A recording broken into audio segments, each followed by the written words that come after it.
Welcome back to Sous Vide Basics with Guga. Today we're gonna take a look at pork chops, but not any regular pork chops. We're gonna be looking at restaurant style pork chops. And these are the star of the show. As you can see, it's not a regular pork chop like you find it on the regular supermarket, because most of the time what they do is they remove the bone, and they also cut it really thin.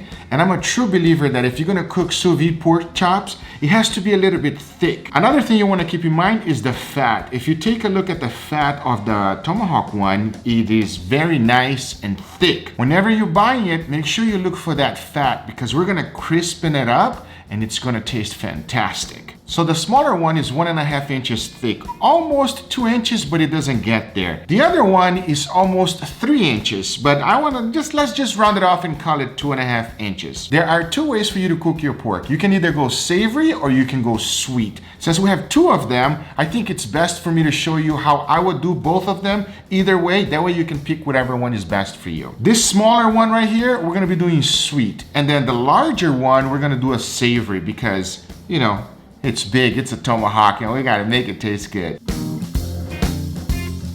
I am going to be seasoning both of them with salt.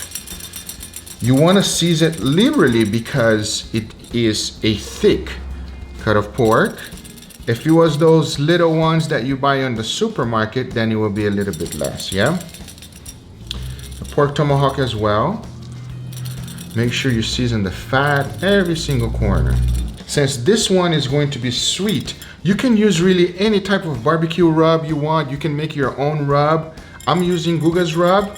Now, I specifically made Guga's rub without a lot of salt for this reason, so that you can season it with salt separately. It is important to always season all the edges and stuff, and I like to season the board and roll everything around like so. The other one is we'll put a little bit of garlic powder and obviously freshly ground black pepper. A very generous amount. And there we have it, both of them perfectly seasoned, ready for sous vide. All right, now that we got them ready, it is time to bag them up. And for the big tomahawk one, I'm going to be using a large bag, as you can see, because a smaller vacuum bag won't fit. It might fit, but you don't want to push it. You don't want to squeeze the meat too much. If you push it and squeeze it, you're actually be forming the meat in a certain way that it will not be natural. So your presentation will be not that good. That's why I don't recommend squeezing everything as much as possible, you know? Now here's what I'm gonna do. Tomahawk itself, since it's going to be savory, I like to add an additional flavor to it. And for that, I'll be adding the rosemary. So I'm going to put one on one side and then another one on the other side. Now, rosemary is kind of not really that strong, but it is strong. So don't overdo it, all right? These are the cases that more is not better. So 2 is plenty. This is our sweet one, so I'm not adding any of the rosemary. Put it in the bag, and it's ready to be vacuum sealed. Here's a quick tip. Whenever you vacuum packing bones, what happens is I used to always double bag it, but I became smarter so that I don't waste that much bags, and I started cutting the edges like this, and out of this, I'm able to create a bone guard. So you're able to put it right on the bone itself. Like for example, this one right here, I could just create a bone guard as I'm sealing it. And you really just want to do the edges, you know, the edge of the bone. You don't have to do the whole bone because that's where it's going to be the sharpest part of it. But now that we got everything ready, all there's left to do is seal them up and get them ready for cooking. Now I'm going to ask you, what temperature should we be cooking this at? Right here, you pick. Is it at 135, 145, or 155? What will be the difference if we go with that direction? You answer it now. If you like pink on your pork, 135, it's perfect. If you don't like to see that much pink, but you still want nice, juicy, and tender, and almost no pink at all, I recommend 145. That's the temperature I like mine, at 145. And if you don't want any pink at all and be 100% pinkless, then you would cook it at 150 to 155. 155 will be less juicy. 150, there will be almost no pink at all, but it will be less juicier. And the firmness will also change. So it's a decision that you need to make. So here's the deal. If it's 1 inch thick, you gotta cook at 1 hour and 15 minutes. 1.5 inch, 1 hour and 45 minutes. 2 inches, 2 hours and 15 minutes. 2.5 inches, 3 hours total. And 3 inches should be cooked at 3 hours and 30 minutes. That is for 145 degrees pasteurization. Now you gotta remember, if you raise the temperature to 155, then those times will completely change and drop. But I am gonna go with my preferred Dennis, which I think most of you will enjoy it as well, because there's a little bit of pink, almost nothing, but it's nice and juicy and tender, and that's the one I recommend. So the game plan is, since this is almost 3 inches, this will take about 3 hours to cook. This one here is about 2 inches, a little bit less, will take about 2 hours and 15 minutes to cook. So because sous vide allows you to leave them in there without changing much the texture, unless you leave it for a very long time, I'm going to be leaving both of them so that it can be 100% pasteurized at 145 degrees Fahrenheit for 3.5 hours. And nothing will happen. They'll be perfectly cooked to perfection. All right, so we got our pork chops cooked. Now, if you wanted to save it for another time, what you could do is do an ice bath on it. Quickly put it in an ice bath, store it in the refrigerator, and whenever you wanted to sear it, just take it off and quickly sear it, and it's good to go. And if you're afraid that it's not gonna reach its core temperature by the time you're serving because you're just searing, what a lot of other people do is that they preheat it on the sous vide just for like 20 minutes or 30 minutes at the most, and then they sear it, and then they give it a nice finish, and the core, which is the middle, will be hot as well. So you have that option. So you can pre-cook it, get it ready, and when it's time to eat, just take it out, finish it, and it's ready to go. All right, so what we're gonna do first is we're gonna finish our sweet version, yeah? It's pretty straightforward. Take it out of the bag. There you have it, straight onto the paper towel. Oh boy, that is, oh, and that one smells delicious as well. This is nice to make a sauce right here. If you were doing something kind of savory, this would work great. Since I'm going to be doing a glaze for this one here, because it's sweet, we're focusing on that, I won't be using the juices. Another thing that you could do with this is save all of them, all of the juices of pork. Then you can make a ramen out of it. I will be showing you that video if it's already not posted. I'm not sure when this video will come up, but you save all the juices from the same protein. So if you're cooking pork, save all the juices. Then you have enough to make a beautiful ramen that is delicious. Basically, it's pretty straightforward. Like we always do, you do have to pat it dry so you can get a nice sear. And since I am going to be using this one here for a nice sweet version, I will be making a glaze for you guys and show you how I like to make my glaze. Nice and high. And for today, I'm gonna be using grapeseed oil. Just wanna coat the pan nicely. Not too much, nothing crazy. I'm also going to slice a little bit of my butter. Now we sear. What I am looking for is 1 minute, one side, flip, 1 minute, the other side, flip, another minute with basting, and flip another minute with basting. Pretty similar to steak. Now I do want it in medium-high heat, not all the way high, so right over here is perfect. Okay, coming right about a minute. And we'll flip to the other side. Make sure you pull the pan. There's a nice piece of fat right here which I want to render as well. So before doing my flip, now we're right about a minute. As you can see, look at that, looks gorgeous. But I'm going to render this fat for about 30 seconds. And there's a little bit of fond, which is that brown spot being formed of the pan. Just rub that into the into the pork chop, everybody. That tastes amazing. Don't let that go. Now I'm going to lower to medium. Then throw in your butter. Let that butter melt, and we're gonna start basting. Oh man. Does that look good or does that look good, everybody? So with the basting, I only want to do about 30 seconds of basting one side. Right here. Flip. Then we're going to do the other side. See how my butter is becoming brown? That's okay. Look at the color of this thing here. And that is pretty much it. My pork chop is done. And there's my pork chop. Man, that's what I'm talking about. That is how it should be seared. Check it out, this color. It is beautiful. I mean, it's ready to eat already. There's nothing else that you need. Maybe some rice or some side dishes that you might like. Even mashed potato is wonderful. Now I'm going to be doing a glaze because I'm trying to show you as much as I can on this series so that you can enjoy it with this pork chop. We're gonna start at medium-high heat, but we're gonna put it down real quick. So, I start with a good amount of honey. There you go. Now you have to be careful because honey burns. Everything that has with sugar burns quickly.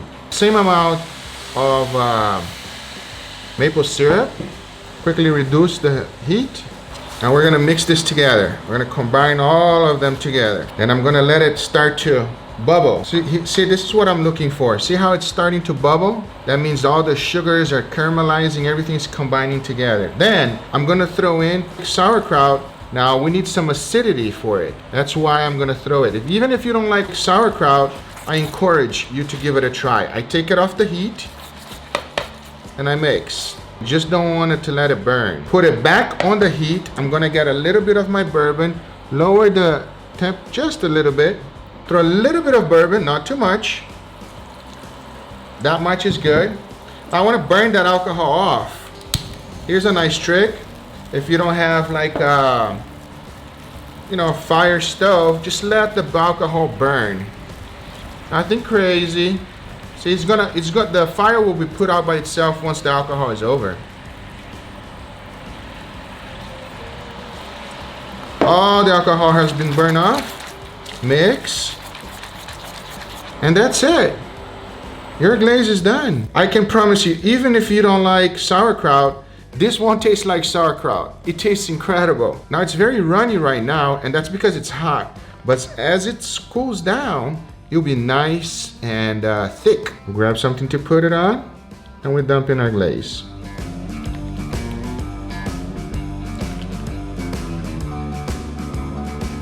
Okay, so the first thing we need to do is cut it open. I like to remove the bone this way, like so. Nice, still a little bit of pink. Remember we talked about that? Because I cooked at 145. If you want no pink at all, you gotta cook a little bit higher. And from here, I just slice. Put that up nicely. Maybe a little garnish. And there you have it, everybody. Sous vide pork chop.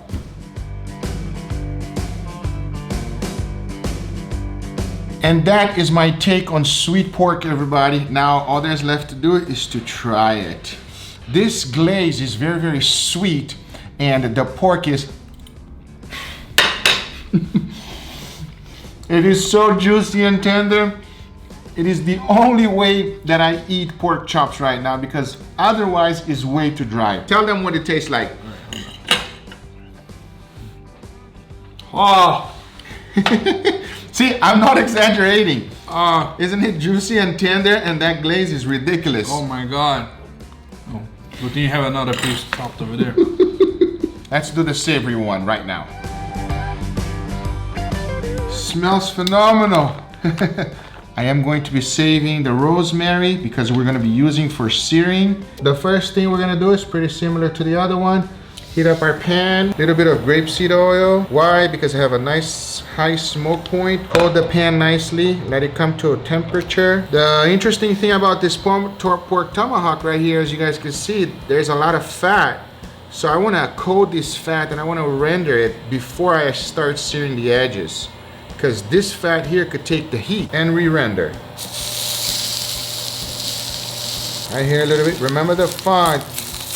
scrape that off the bottom. That tastes real good. See that? Happy with that? Now we'll sear the side. That's about a minute. Now we'll twist. Hold the pan and we sear. And we flip. That's the color I'm looking for. Now, lower the temp to medium. And we're gonna start our basting.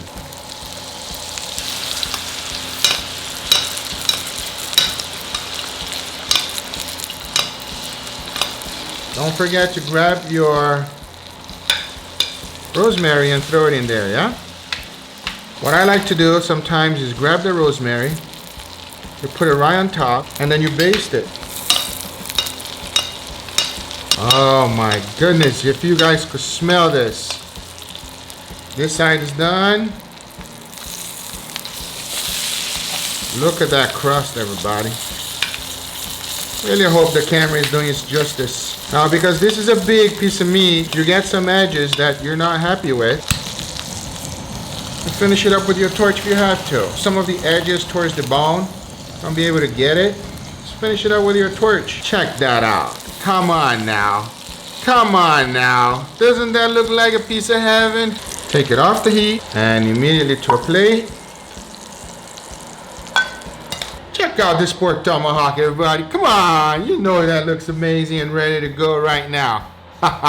Okay, now with this, we're gonna make a sauce out of it. Okay, the first thing we need to do is the rosemary has done its job. We don't need that anymore. Then we don't need all of this butter and oil left over, so I'm going to remove almost all of it. We're gonna leave a little bit back. See all that brown spot in there? That is amazing. We don't want to get rid of that. So we're gonna deglaze the pan with some mushrooms. I'm gonna set my pan to medium heat, and we're gonna deglaze all of this with the mushrooms. And I'm using white mushrooms. Just throw it in there. See how as I'm spreading it all over, it's already coming out. There's so much moisture on the mushroom itself that's enough to deglaze the entire pan.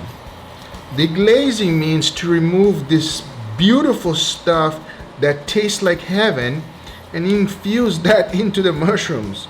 That's pretty much all I'm trying to do here. If you notice that your mushroom is not letting out as much moisture as you want it to deglaze the pan completely, I'm going to use a little bit of chicken stock to help it out. Just a little bit. See how now it comes out nice and easier? Just trying to get rid of that stuff, everybody, out of the pan, because we don't want it to burn, and what we do want is for it to infuse into the mushrooms, because that tastes amazing. See how my pan is becoming totally clear now? You can also use white wine. You could use Marsala wine. You could use almost anything to deglaze that pan. See how it's all nice and clean, and all those flavors have incorporated into the mushroom. Now I'm just gonna cook this mushroom down and reduce it. Okay, I hope you can see it. See, they just start becoming little flavor bombs. All that flavor is concentrated into the mushroom. I'm gonna add a little bit more of chicken stock, just a little bit, about that much. I'm going to season it a little bit with salt, a little bit of freshly ground black pepper. Then in there, I'm gonna throw in a little bit of garlic and shallots and mix. And we're gonna cook this down a little. Combine everything together. Now you gotta keep an eye on it because you don't want your shallots to burn and you don't want your garlic to burn either. Now to finish it off, I'm just gonna add a very small amount of butter, very small. Put my heat all the way down. Emulsify that butter into the sauce. See what I get? This is what I'm looking for. Just finish a little bit with cream, heavy cream. And mix. And there we have it. Look at this. Now if you don't like it watery, just gotta reduce it a little bit. Make sure you taste as you're cooking and make sure it tastes good. Let me give that a try. Oh yes, that is amazing. It's not too runny. I can still coat the pan. That's what I'm looking for. Got a little container for it, just like the other one. Just put that in there. Ooh. Now let's slice this open, yeah? Nice and pink in the middle a little bit, just like we talked about. So now we slice. And there you have it, everybody. Pork tomahawk, done sous vide. It is the best pork tomahawk of your life. That I can guarantee you. I mean, just look at it. Nice, juicy. Now we gotta drip in our sauce on top of it and give this beautiful thing a try. But I had this before. I know what it tastes like. It's like a little piece of heaven on earth. It is difficult to pick which one is best. The mushrooms are like little flavor bombs.